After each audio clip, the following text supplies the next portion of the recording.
Welcome to Indian fight junkie में आप सभी का स्वागत है। इस चैनल में हम चीज़ों को कुछ दूसरे तरीके से करते हैं। मोस्टली आपने देखा होगा कि लोग खबरों के पीछे भागते हैं, बट मैं कोशिश करता हूँ कि रादर देन आपको हर खबर एक एक करके बताऊँ, उसके लिए हज़ार चैनल हैं। मैं हर खबर को डीप में जाके समझाने की कोशिश करता हूँ, यू नो। मेरा एंड में ध्येय सिर्फ इतना सा है कि अगर आपको देखने में मज़ा आए तो मुझे बनाने में भी मज़ा आना चाहिए। और बनाने में मज़ा तभी, जैसे कि एक खबर है कि यू नो गन्नू जो है वो कीचड़ में गिर के मर गया, राइट। गन्नू जो है सेप्टिक टैंक में गया, गिर के मर गया। अगर ये खबर है तो ये खबर तो सभी को पता है। मैं उसको अपने तरीके से बता के और क्या उखाड़ लूँगा। हाँ, अगर मैं ये रिसर्च करूँ कि गिरा क्यों, सेप्टिक टैंक में गड्ढा कहाँ था, और गन्नू के मतलब पोस्टमार्टम का क्या वो डिसीजन निकला, तो इट्स अ डिफरेंट थिंग। ठीक है। तो वैसे ही मैं खबरों को डीप में जाके समझने की कोशिश करता हूँ। आज हम जिस बारे में बात कर रहे हैं वो चीज़ हुई थोड़ी पहले है, बट उसकी हिस्ट्री बहुत पहले तक है, और उसके रिजल्ट जो हैं बहुत आगे तक जाने वाले हैं। और वो है एंडेवर, या फिर कहीं आपकी नज़र में यूएफसी और W W E, world wrestling entertainment का मर्जर। हम बात करेंगे कि इन दोनों कंपनियों की कहानी कहाँ से शुरुआत हुई, इन दोनों में दुश्मनी कहाँ से शुरुआत हुई, दुश्मनी में एक दूसरे के लिए इन दोनों ने क्या क्या किया एक दूसरे को उंगली करते हुए। एक समय ऐसा भी था कि जब एक कंपनी दूसरी कंपनी को खरीद सकती थी सिर्फ $40 मिलियन में। ठीक है। वहां से निकलते हुए हम आएंगे और बात करेंगे कि मर्जर हुआ तो हुआ कैसे। ठीक है। ठीक है। तो शुरुआत से बात करेंगे और एंड तक बात करेंगे, और इस चीज़ का भविष्य क्या होने वाला है, इन सारी चीज़ों के बारे में बात करेंगे। पर उन सब चीज़ों के बारे में बात करने से पहले सब्सक्राइब करिए और बेल आइकन क्लिक करिए, क्योंकि ये कॉमेडी स्पोर्ट का सबसे बेहतरीन चैनल है। ठीक है। इट्स नॉट अ हाइपर बोले। वैसे एक राइटर हुआ करते थे, वो बोलते थे कि जो हाइपर बोले सो निहाल, है ना। बात करते हैं यूएफसी और डब्ल्यू डब्ल्यू की। तो कहाँ से शुरुआत करें आप बताइए। शुरू से शुरुआत करें या फिर मर्जर की बात पहले करते हैं। एक काम करते हैं, मर्जर की बात पहले कर लेते हैं। तो यूएफसी, एक्चुअली यूएफसी और डब्ल्यू डब्ल्यू का मर्जर नहीं हुआ है, मर्जर हुआ है टी एंडेवर और डब्ल्यू डब्ल्यू का। एंडेवर वो कंपनी थी जिसके अंदर यूएफसी आता था। एंडेवर का चीफ एग्जीक्यूटिव ऑफिसर कौन था? R E Emmanuel. और आपके यूएफसी का जो प्रेसिडेंट था वो डेना वाइट था। ठीक है। अब दोनों कंपनियों का जो मर्जर हुआ और जो नई कंपनी बनी उसका नाम है टीकेओ। और टीकेओ का टोटल वैल्यूएशन मैं बता रहा हूँ आपको, अभी की बात नहीं कर रहा हूँ, जब मर्जर हुआ था तो टीकेओ का टोटल वैल्यूएशन जो था वो $21 बिलियन के आसपास था। अब $21 बिलियन में अलग अलग तीन कंपनियां थी। एक टैलेंट मैनेजमेंट कंपनी है एंडेवर के अंदर, दूसरी कंपनी जो थी वो डब्ल्यू डब्ल्यू ई थी, और तीसरी कंपनी जो थी वो यूएफसी थी। लोगों को यह बताया गया कि $21 बिलियन के मर्जर में यूएफसी का $12 बिलियन है और डब्ल्यू डब्ल्यू ई का $9 बिलियन है। बट एक्चुअल में $9 बिलियन वैल्यूएशन था यूएफसी का, $9 बिलियन वैल्यूएशन था डब्ल्यू डब्ल्यू ई का, और $9 बिलियन, सॉरी $3 बिलियन वैल्यूएशन था एंडेवर की टैलेंट मैनेजमेंट कंपनी का। Got it. अब आगे बढ़ते हैं, तो ये चीज़ें समझ में आ गई। अब जब ये एक नई कंपनी बनी तो नई कंपनी का नाम रखा गया टीकेओ। मैं हिस्ट्री में जाऊंगा, सबर रखने का। ठीक है ना, मैं हर चीज़ आराम से आपको समझाऊंगा। तो नई कंपनी का नाम रखा गया टीकेओ, और उसका आईपीओ, मतलब आईपीओ तो नहीं होना था उसका, क्या कहते हैं, इनॉग्रल होना था मार्केट में, तो वो हो गया। और जो नई कंपनी बनी उसका जो टॉप ऑफिसर है वो है R E Emmanuel. R E Emmanuel के अंदर तीन अलग अलग कंपनियां हैं। एक टैलेंट मैनेजमेंट कंपनी है अभी भी, जिसका सीईओ आर ई एमैनुअल खुद है। एक यूएफसी है जिसका सीईओ डेना वाइट है। और एक विंस मैकमैन है जिसका हेड, सॉरी, एक डब्ल्यू डब्ल्यू है जिसका हेड विंस मैकमैन है। आखिर ये बकर क्यों हुई इसके बारे में भी आपको मैं बताऊंगा। पर आप करंट पोजीशन मान लीजिए कि जब से ये कंपनी अमेरिका में शेयर मार्केट में आई है तब से 30% गिर चुकी है। ठीक है। इसके कई कारण हैं। कई लोग कहते हैं कि डब्ल्यू डब्ल्यू का जो निगोशिएशन है फॉक्स से वो सही नहीं रहा। कई लोगों का कहना है कि निगोशिएशन में आर ई एमैनुअल ने गड़बड़ कर दी। कई लोगों का कहना है कि एक्चुअली गड़बड़ जो है वो विंस मैकमैन की वजह से। ठीक है। ये सारी बातें, 30% गिर चुका है, यानी कि करंट वैल्यूएशन इस कंपनी का कितना है? सात दूनी 14 और सात एकम सात, यानी कि 14.7 बिलियन डॉलर्स के आसपास है इस कंपनी का करंट वैल्यूएशन। ओके, तो अब बात करते हैं कि ये सारी चीज शुरू कहाँ से हुई, आखिर कहाँ से यूएफसी और डब्ल्यूडब्ल्यूई का रिश्ता चालू होता है, और ये दुश्मनी कितने लंबे समय तक रही, एक दूसरे के लिए इन लोगों ने क्या क्या किया, इन सारी चीज़ों के बारे में मैं बात करूंगा। पर अगर हम शुरुआत से बात कर रहे हैं तो मैं आपको थोड़ा थोड़ा बता दूं यूएफसी के बारे में और डब्ल्यूडब्ल्यूई के बारे में फटाफट 30 सेकंड में। डब्ल्यूडब्ल्यूई जो नाम की जो कंपनी है वो कभी थी नहीं पहले। कंपनी का नाम था डब्ल्यूडब्ल्यूएफ। एक्चुअली डब्ल्यूडब्ल्यूएफ नाम की भी कंपनी थी नहीं पहले, कंपनी का नाम था डब्ल्यूडब्ल्यूएफ। राइट, ये थी विंस मैकमैन सीनियर की कंपनी डब्ल्यूडब्ल्यूएफ। उस समय अमेरिका में अलग अलग स्टेट में, नहीं, अलग अलग टेरिटरी हुआ करती थी। तो न्यूयॉर्क और उसके आसपास की न्यूयॉर्क न्यू जर्सी स्टेट की जो टेरिटरी है वो विंस मैकमैन के बाप के पास हुआ करती थी, और उस कंपनी का नाम था डब्ल्यूडब्ल्यूएफ। तो विंस मैकमैन को ये कंपनी मिली। विंस मैकमैन ने लगभग 1 मिलियन 1.5 मिलियन डॉलर में ये कंपनी खरीदी और अपने बाप से, और ये कंपनी विंस मैकमैन चलाने लगा। अब जब ये कंपनी विंस मैकमैन चलाने लगा तो विंस मैकमैन ने क्या किया, धीरे धीरे इस बिजनेस को कंसोलिडेट करना चालू किया। उस समय सारी टेरिटरी के बीच में आपस में समझौता था कि एक दूसरे की चीज जगह पे अपन उंगली नहीं करेंगे। बट विंस मैकमैन ने दूसरी टेरिटरी खरीदना चालू कर दिया, और एक और कंपनी थी WCW, उसने भी दूसरी टेरिटरी खरीदना चालू किया। और एक समय आया कि सारी टेरिटरी खत्म हो गई, एक आध दो टेरिटरी को छोड़ के, और दो ही बड़ी टेरिटरी कंपनियां बची। एक का नाम अब WWF से WWF हो गया था, वर्ल्ड रेसलिंग फेडरेशन, और दूसरी कंपनी का नाम हो गया था WCW, वर्ल्ड चैंपियनशिप रेसलिंग। तो 90s के आते तक ये दो कंपनियां रहीं। मिड 90s तक WWF बड़ी कंपनी थी विदाउट एनी डाउट। बट 1995 के आसपास से 2-3 साल का ऐसा समय आया जब WCW WWF को हराने लगी। बट उनमें चुतियापा एक से एक बड़ी हरकतें पटकी, उन्होंने भी गलतियां की, और बाद में ये हाल हो गया कि 2000 तक उनका साल का $60 मिलियन से $70 मिलियन का लॉस होने लगा WCW में। तो उस कंपनी को खरीदने के लिए विंस मैकमैन गया, बट वो कंपनी का सिर्फ विंस मैकमैन ने वीडियो राइट्स खरीदा, जितना भी वीडियो लाइब्रेरी थी वो खरीद लिया। कितने में? सिर्फ $4 मिलियन में। हर चीज़ पैसे का ध्यान रखना। विंस मैकमैन ने WWF खरीदा $1 मिलियन में, WCW खरीद लिया $4 मिलियन में। बात हम कहाँ तक पहुँच गए? 2001 तक। ओके, एक और कंपनी चालू हुई 1993 में, उसी के आसपास, उसका नाम था UFC।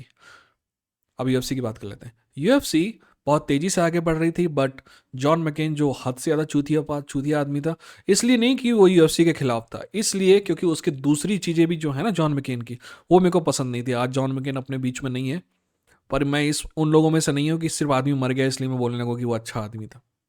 ठीक है, तो जॉन मैकेन ने UFC को धीरे धीरे बैन करवाना चालू कर दिया। अमेरिका में 50 स्टेट है, 50 में से 49 स्टेट में UFC बैन हो गया था, सिर्फ एक स्टेट में चल रहा था। तो इस वजह से UFC को भयंकर नुकसान होने लगा। उस समय UFC किस कंपनी के अंतर्गत आती थी? उस कंपनी का नाम था SEG, सीमाफोर एंटरटेनमेंट ग्रुप। ये कंपनी लगातार नुकसान उठा रही थी। अब इस कंपनी को पता था कि नुकसान तब तक उठाते रहेगी जब तक ये रेगुलेट नहीं होगी और हर जगह पे जो एथलेटिक कमीशन है इसको एक्सेप्ट नहीं करेगा।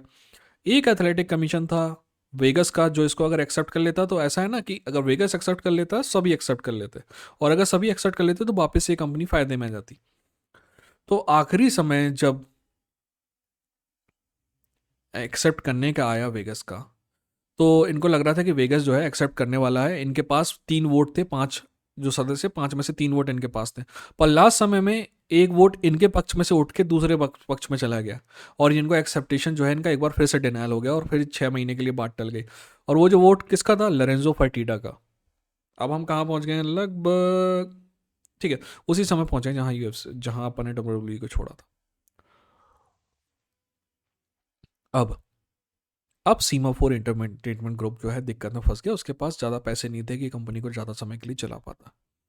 तो अब वो बायर ढूंढने लगा, और एक बायर जो तय हुआ वो था Shane McMahon.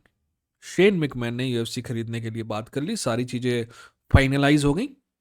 But Vince McMahon ने, कहते हैं ना, भांजी मार दी और उस डील को कैंसिल करवा दिया। बोला कि मैं नहीं देता पैसा इसके लिए। तब से शेन मैकमैन का WWE से अलग हो गया और अपना फिर दूसरा बिजनेस उसने चालू किया, और वो कहते हैं कि सफल है उस बिजनेस में। तो विंस मैकमैन की कंपनी जो है WWE, वो UFC को खरीद सकती थी कितने में, याद है? सारे डॉलर अमाउंट ध्यान रखना, $40 मिलियन में। जब WWE नहीं खरीद पाया तो दूसरा आदमी इस कंपनी को खरीदने आया। आपको लगता है कि उस आदमी का नाम डेना वाइट होगा? नहीं। तीसरी जो है कंपनी थी, कंपनी का नाम था जूफा। जूफा में 3 पार्टनर थे। एक था डेना वाइट, दूसरा था लोरेंजो फर्टीडा और तीसरा था लोरेंजो फर्टीडा का ब्रदर्स भाई। पैसा जो है फर्टीडा ब्रदर्स ही लगा रहे थे सारा, है ना? सॉरी। तो फर्टीडा ब्रदर्स ने कितना पैसा लगाया? $40 मिलियन में ये कंपनी खरीदी गई। और धीरे धीरे धीरे अब क्योंकि फर्टीडा जो है ऑलरेडी कमीशन का अध्यक्ष था, सॉरी मेंबर था, तो उसने वहाँ पे अप्रूवल दिला दिया थोड़ी देर में, और यूएफसी जो है वापस से लीगल हो गई। और धीरे धीरे यूएफसी ने जो है ऊपर चलना चालू कर दिया। अब बात आ जाते हैं उससे 12 साल बाद की। 12 साल बाद यूएफसी को खरीद लिया एक कंपनी ने, जो कि एक्चुअली एक टैलेंट मैनेजमेंट कंपनी हुआ करती थी, और कंपनी का नाम याद नहीं आ रहा मेरे को। कंपनी का हेड था आर मैनुअल, ठीक है ना? TMI ऐसी कुछ करके होती थी कंपनी, दुनिया की सबसे बड़ी टैलेंट मैनेजमेंट कंपनी थी और आज भी है। तो इस कंपनी ने खरीदा और नई कंपनी का नाम रखा गया एंडेवर। कितने में खरीदा? 4.4 बिलियन डॉलर में, राइट, $4.4 बिलियन में। $40 मिलियन का इन्वेस्टमेंट और फायदा कितना? $4 बिलियन, लगभग 100 गुना, ठीक है। तो जब ये कंपनी खरीद ली तो जो नई कंपनी है उसने यूएफसी में डेना वाइट को रखा, बाकी फर्टीडा ब्रदर्स जो है अपने वापस से कैसीनो बिजनेस में चले गए, और जो कि वो आज भी वहीं पर है, ठीक है ना? तो मैंने थोड़ी बहुत कहानी बता दी आपको दोनों कंपनियों की। अब बात करते हैं कि इनकी दुश्मनी कहाँ से चालू हुई। एक्चुअली ये दुश्मनी होना नहीं था, बट हो गई। आपको पता नहीं होगा, डेना वाइट से जब भी पूछा जाता कि उसका फेवरेट वो कौन है, फेवरेट प्रमोटर कौन है, तो लोग सोचते हैं कि डेना वाइट बोलेगा डॉन किंग है, या फिर आर्ल हेमन है, या कोई और है, राइट, एडी हर्न का बाप है। इन सब की जगह डेना वाइट बोलता कि मेरा फेवरेट प्रमोटर जो है वो विंस मैकमैन है। विंस मैकमैन के लिए डेना वाइट के दिल में बहुत इज्जत थी, क्योंकि वो विंस मैकमैन हद से ज़्यादा कमीना आदमी है, डेना वाइट भी हद से ज़्यादा कमीना आदमी है। पर मैं कमीने होने को गलत नहीं कहता, it's a rule of the game. अगर उस गेम में आप कमीने नहीं होगे ना तो चूतिया काट के चल जाएगी दुनिया आपका। तो तो मैं यहाँ कमीना जो बोल रहा हूँ वो एज अ तारीफ ही बोल रहा हूँ। नाउ आगे बढ़ते हैं। तो एक्चुअली इनके आपस में कोई भी रास्ते एक दूसरे से नहीं टकरा रहे थे, इसलिए इन दोनों में कोई दुश्मनी नहीं थी। प्रॉब्लम जब आई जब ये दोनों कंपनियां एक ही जगह पे एक ही नेटवर्क में आ गई, और उस स्टेशन का नाम था स्पाइक। स्पाइक टीवी में दोनों आने लगे। पहले आता था कौन? WWE, और उसके बाद UFC, है ना? UFC की कमाई का दौर चालू हुआ था टफ से, है ना, द अल्टीमेट फाइटर से। और वहां से ये जो कंपनी है धीरे धीरे आगे बढ़ रही थी। तो जो अल्टीमेट फाइटर जो है वो आता था कितने बजे? दोनों ही प्राइम टाइम पे था, बट मेन प्राइम टाइम में आता था WWE का शो, और बाद में आता था आपके टफ का शो। तो विंस मैकमैन को तब भी कोई प्रॉब्लम नहीं थी, डेना वाइट को तब भी कोई प्रॉब्लम नहीं थी, क्योंकि दोनों एक दूसरे की टेरिटरी से अलग थे। बट प्रॉब्लम तब आई जब डेना वाइट WWE के बीच में UFC का एडवर्टीजमेंट करने लगा। अब एडवर्टीजमेंट की पावर जो है वो एक्चुअली विंस मैकमैन के पास नहीं थी कि कौन सा एडवर्टीजमेंट एक्सेप्ट करना, वो तो स्पाइक पे थी, है ना? तो विंस मैकमैन तो इसको रोक नहीं सकता था। स्पाइक से उसने बोला, तो स्पाइक ने बोला कि नहीं भैया, जो पैसा देता हम उसका एडवर्टीजमेंट कर देंगे, हमको क्या लेना देना।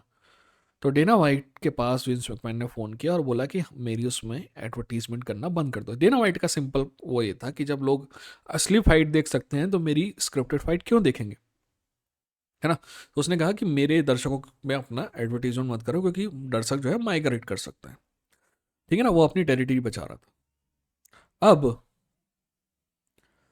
डेना वाइट ने मना कर दिया। डेना वाइट ने कहा कि मैं एडवर्टीजमेंट करूंगा, आपको जो बने उखाड़ लो। विंस मैकमैन, अगर डेना वाइट कमीना है ना, तो विंस मैकमैन डेढ़ कमीना है, या कह लो कि डबल कमीना है। अब विंस मैकमैन ने सोचा कि अब कैसे इस कंपनी को मैं औकात में लाऊं।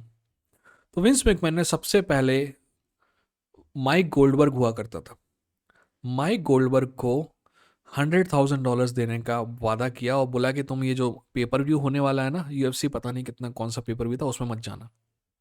बस इतना ही काम करना है तुमको कि उस पेपर व्यू मत जाओ, बहाने बना दो, मैं तुमको $100,000 देता हूँ ताकि उनका पेपर व्यू बाउंस हो, गिर जाए, है ना। ये सब किया विंस मैकमैन ने। माइक गोल्डबर्ग अच्छा आदमी था, ईमानदार आदमी था, उसने पैसे लेने से इनकार कर दिया और बाकायदा यूएफसी के प्रति वफादार रहा। उसकी वफादारी का फल क्या मिला उसको, ये सभी को पता है कि बिना किसी अनाउंसमेंट के, बिना किसी लास्ट फाइट के अनाउंसमेंट के उसको कंपनी से निकाल दिया गया, यू नो, चाय में से मक्खी की तरह। यार मुझे ये बात बिल्कुल समझ में आती है कि आपको लगता है कि जॉन एनिक बेहतर है माइक गोल्डबर्ग से। ओके, मैं एक्सेप्ट करता हूँ कि जॉन एनिक एक्चुअली बेहतर है माइक गोल्डबर्ग से, पर अगर आपको जॉन एनिक को रखना है तो माइक गोल्डबर्ग को एक जाते समय एक अच्छा फेयरवेल भी तो दिया जा सकता है ना यार, कि ये आदमी 15 साल काम किया है, जब कंपनी कुछ भी नहीं थी तब से लेके यहाँ तक आया है, हिट इज ऑल ओवर, बहुत फेमस था वो, राइट। तो एक फेयरवेल दिया जा सकता था। ये बात मैं यूएफसी से आज तक नाराज हूँ, क्योंकि ये नहीं, एंडरसन सिल्वा हो गया, और भी कई एग्जांपल मिलेंगे जहां पे लास्ट फाइट में उनको वो वैल्यू नहीं मिली जो उनको मिलनी चाहिए थी। UFC is not good with farewell. Anyways, let's move on. ये हरकत हुई, पर डेना वाइट को अभी तक पता नहीं था, और सॉरी, डेना वाइट को पता चल गया, पर डेना वाइट कुछ करने की स्थिति में था नहीं बदले में। अब बात आती है अगले पेपर तब तक के सबसे बड़े मेन इवेंट में से एक था चेल सोनेन वर्सेस एंडरसन सिल्वा। चेल सोनेन को उस मेन इवेंट के लिए $1 से $2 मिलियन के बीच में मिलने वाले थे, ठीक है ना। चेल सोनेन को फोन किया किसने, चेल सोनेन को फोन किया विंस मैकमैन ने, वो बोला कि मैं तुमको $5 मिलियन देता हूँ, वो मेन इवेंट में मत जाओ। चेल सोनेन ने थोड़ा 2 मिनट के लिए सोचा और फिर बोला कि नहीं मैं जाऊंगा। चेल सोनेन वफादार रहा, उसकी वफादारी की भी उसको इज्जत इज्जत से मतलब इनाम दिया यूएफसी ने, उस बारे में फिर कभी बात करेंगे।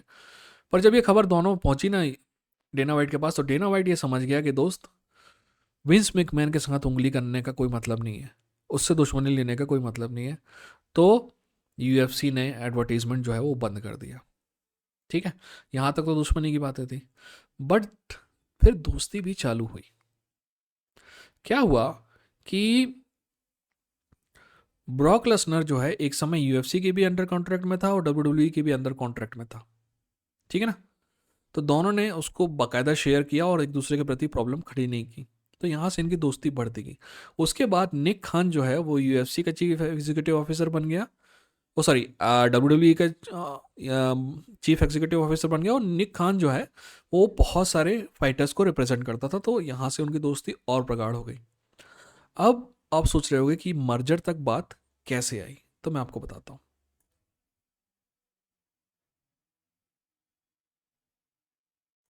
ओके, तो अभी तक हमने देखा सारी चीज़ों के बारे में बात की, अब मर्जर के बारे में बात करते हैं कि एक्चुअल में ऐसा हुआ क्यों। देखिए, आज से कुछ साल पहले, 1.5-2 साल पहले, अगर आप मेरा चैनल देखते हैं ना, तो आपको बकायदा इस बात का पता होगा कि विंस मैकमैन के खिलाफ बहुत सारे सेक्सुअल हरासमेंट के केसेस हुए। जब विंस मैकमैन के खिलाफ बहुत सारे सेक्सुअल हरासमेंट के केसेस हुए, तो डब्ल्यूडब्ल्यूई के बोर्ड ने विंस मैकमैन को क्रिएटिव प्रोसेस से निकाल दिया, और स्टेफनी मैकमैन जो कि विंस मैकमैन की बेटी है उसको क्रिएटिव दे दिया। बाद में विंस मैकमैन और स्टेफनी ने क्रिएटिव जो है वो ट्रिपल एच को दे दिया, अपने हस्बैंड को। तब से लेके आज तक वैसे ट्रिपल एच के पास ही है, बट फिर विंस मैकमैन ने कुछ बोर्ड के मेंबर अपने साइड करके एक वापसी की और ट्रिपल एच से बहुत सारे अधिकार ले लिए। पर विंस मैकमैन को ये समझ में आ गया था कि ये सेक्सुअल हरासमेंट और दूसरी चीज़ों की वजह से निक खान, जो कि नया मैनेजर, निक खान, स्टेफनी मैकमैन और ट्रिपल एच तीनों मिलकर कभी भी इसको फिर से दोबारा बाहर कर सकते हैं।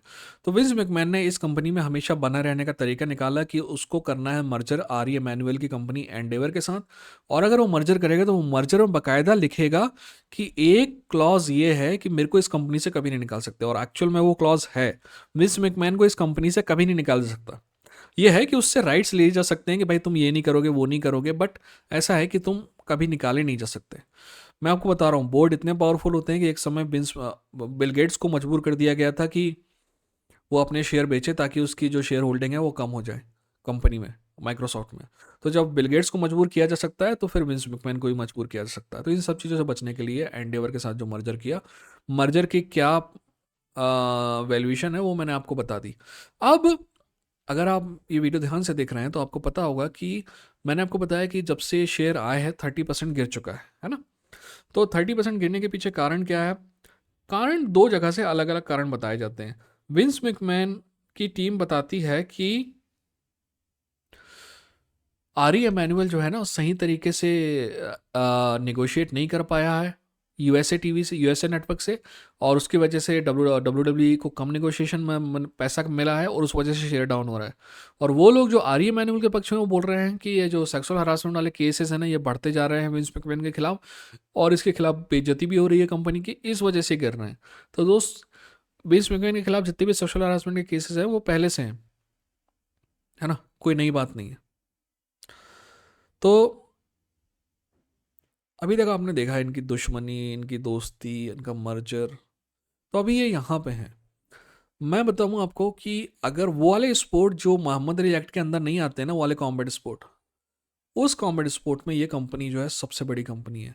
ये अर्ल हेमन की पीवीसी से भी बड़ी है, ये टॉप रैंक से भी बड़ी है, ये डोजोन से भी बड़ी है ना। और एडी हर्न की कंपनी जो डोजोन से थोड़ी सी अलग है, उससे भी बड़ी है। अगर इस कंपनी को कोई नुकसान हो सकता है तो वो तीन जगहों से है, तीन जगहों से है। पहला, सेक्सुअल हरासमेंट वाले जो केस हैं उनसे अच्छा खासा इनको पैसा देना देना पड़ सकता है, 100-150 मिलियन के आसपास। दूसरा, जो फाइटर्स का लॉ सूट चल रहा है, क्लास एक्शन लॉ सूट, उसमें अच्छा खासा पैसा इनको देना पड़ सकता है, नुकसान अगर कहीं पे हो तो। और तीसरा, अगर मोहम्मद अली एक्ट लगता है तो इस कंपनी को नुकसान होगा। ठीक है।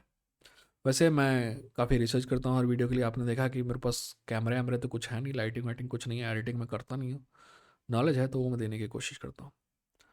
तो ठीक है, अपना ख्याल रखिए। देखिए, कोशिश करें कि मेरे दूसरे वीडियो भी आप देखें। इस वीडियो के पहले मैंने वीडियो जो बनाया था वो वीडियो था आपके किस टाइप के फाइटर यूएफसी को बिल्कुल भी पसंद नहीं है। कल या परसों एक नया वीडियो आएगा जो होगा कि किस टाइप के फाइटर यूएफसी को पसंद है।